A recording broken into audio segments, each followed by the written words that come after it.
Ini benar ya, memang tidak ada satupun nama Habib Ba'alawi dalam kabinet Pak Prabowo. Bahkan mungkin dari wakil-wakilnya juga tidak ada yang dari Habib Ba'alawi. Bahkan mungkin dari siapapun yang dilantik Pak Prabowo itu memang tidak ada satupun Habib Ba'alawi.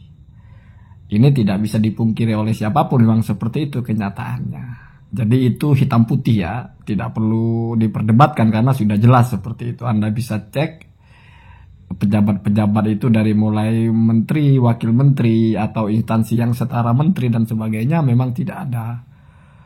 Bahkan di penasehat khusus presiden pun tidak ada Ba'alawi ya, jangankan Ba'alawinya ya, yang ulama NU juga sepertinya tidak ada di situ. Tetapi kalau lalu ini dikaitkan dengan jangan-jangan Pak Prabowo sudah tahu kalau Ba'alawi ini begini begitu.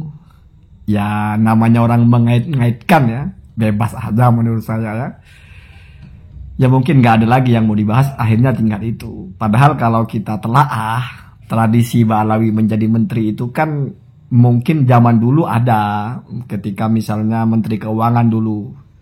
Mar'i Muhammad Alatas ya. Bahkan yang terakhir itu kalau tidak salah di menjelang reformasi tahun 98 itu Menteri Agama adalah Profesor Habib Quraish Shihab. Nah setelah itu dari tahun 98 itu di era Gus Dur, nah, itu masih dipertahankan, yaitu Menteri Agamanya dari Ba'alawi, Profesor Said Agil Munawar kalau tidak salah. Setelah itu, ketika mulai dipegang oleh Bapak Susilo Bambang Yudhoyono dari tahun 2004 sampai era Pak Jokowi, sepertinya baru satu kali itu ada menteri dari Ba'alawi, yaitu Alwi Shihab. Itu pun bukan bidang keagamaan, tapi Menko Kesra. Anda bisa lacak itu di internet ya, banyak keterangan tentang itu. Dan setelah itu nggak ada lagi. Artinya 20 tahun kabinet itu dengan perombakan-perombakannya, artinya mungkin sudah ratusan orang yang jadi menteri di situ. Memang satu pun tidak ada Ba'alawi. Kecuali satu, ya ada satu Ba'alawi ya, yaitu Alwi Shihab. Jadi kalau misalnya Prabowo ini tidak lagi memasukkan Ba'alawi sebagai menteri karena ketahuan nasabnya palsu atau karena ketahuan Ba'alawi begini begitu, jangan-jangan dari masa SBY itu mungkin di periode berikutnya SBY itu sebelum ke 2009 ya. 2009 apa ya? 2009, 2000 sampai 2014 SBY kan 10 tahun. Mungkin dari 2024 sampai 2029 masih masuk nama Ba'alawi. Dari 2009 ke belakang itu sudah nggak pernah lagi. Jadi 5 tahun masa kepemimpinannya Pak SBY itu sudah nggak pernah lagi ada Habib di situ. Jangan-jangan sejak itu sudah ketahuan. Jangan-jangan SBY lebih tahu dulu. Wah ini cucu Nabi palsu ini. Jangan jadi menteri. Jangan-jangan begitu ya. Kemudian Jokowi juga. Wah ini cucu Nabi palsu semua Ba'alawi ini. Jangan sampai jadi menteri ini. Jadi kalau misalnya seorang presiden tidak memilih menteri Ba'alawi itu karena ketahuan nasabnya palsu. Mestinya terjadinya itu nggak dari masa Pak Prabowo dong. Jokowi 10 tahun satu pun tidak pernah ada yang dari Ba'alawi menterinya. Ini analisa sederhana saja. Saya tidak menampik kalau ada orang yang berpikir Prabowo itu tahu kalau Ba'alawi itu bukan cucu Nabi, mereka mengurus atau apa, menjajah atau apa, sehingga jangan jadi menteri. Ya silakan lah ya.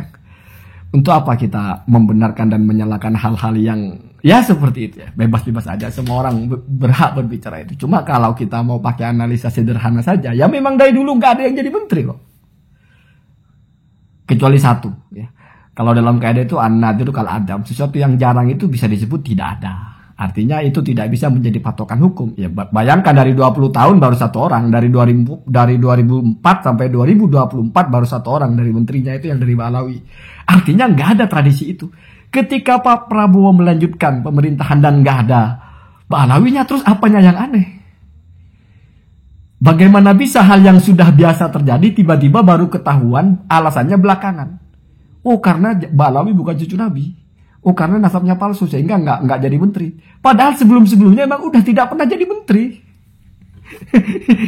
ini seperti orang begini. Ada orang ya, yang memang biasanya nggak pernah ngopi pagi gitu. Selama 20 tahun dia baru satu kali dia ngopi pagi gitu.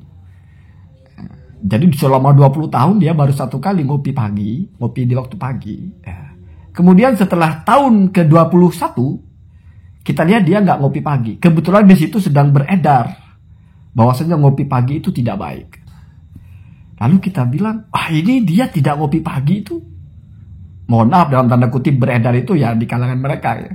Orang ini tidak ngopi pagi itu ya karena ngopi pagi tidak sehat. Bayangkan, sudah 20 tahun dia ngopi pagi hanya sekali, tiba-tiba tidak ngopi pagi lagi. Kok dianggap tidak ngopi pagi karena dia tahu ngopi pagi tidak sehat? Ya bisa jadi iya Pak, karena selama 20 tahun ada pergantian orang. Bisa jadi iya, tapi kan agak nggak masuk di pikiran gitu. Kalau misalnya alasan tidak dimasukkan Ba'alawi oleh Prabowo karena kasus tesisnya Kiai Imaduddin, sudah 20 tahun sebelum tesis itu ada, memang sudah nggak ada Ba'alawi masuk kecuali satu. Dengan kaedah nadiru kal adam. Hukum-hukum itu tidak pernah dibangun berdasarkan fenomena yang anomali, yang jarang. Mesti hukum itu didasarkan kepada fenomena yang biasa terjadi. Maka kaedahnya itu an-nadiru kal adam. Sesuatu yang jarang itu dianggap tidak ada. Ya kalau cuma sekali, di antara 20 tahun itu baru 1 orang, dari ratusan orang baru 1, ya berarti memang tidak punya tradisi itu, gitu loh ya. Jadi sebetulnya di mana persoalan? Nggak ada persoalan, cuma ya kadang-kadang kita itu memang kalau sudah ada masalah dengan satu kelompok, apapun kita gunakan untuk memojokkan kelompok itu, ini agak-agak seperti ini tidak sehat sebetulnya ya.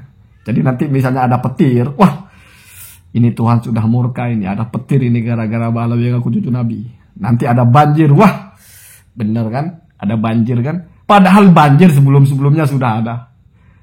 Banjir itu katanya kan dari zaman Belanda misalnya. Sebelum Ba'alawi ada juga, sebelum orang bicara Ba'alawi banjir sudah ada. Tapi bisa aja nanti, wah bayangkan itu gara-gara Ba'alawi itu jadi banjir dah kita. Ya itu mungkin bukan cocologi lagi. Kalau cocologi itu apalagi dikeluarkan oleh pakar, itu biasanya masih ada penjelasan rasionalisasinya ya. Teori konspirasi misalnya itu masih matang pengkajiannya itu. Kalau ini mah apa ya? Ini mah apa tuh gitu. Tapi ya bagaimana lagi sih? Tidak perlu dibantah ya. Saya sudah membuat batasan. Ada hal-hal yang perlu saya bantah, ada yang tidak perlu saya bantah. Jadi ada yang bilang katanya saya tidak bicara nasab. Begini masa saya bicara nasab? Kan enggak. Kalau bicara nasab dalam konteks saya, sebagaimana kamu ikuti konten saya, tentu saya bicara apa pembicaraan Kiai Haji Imaduddin, di mana masalahnya, sesuai nggak dengan kitab itu namanya bicara ilmu nasab. Saya kira itu sudah selesai. Kalau perkara judulnya ada nasabnya, judulnya ada Ba'alawinya lalu dianggap membahas nasab lagi, ya silakan.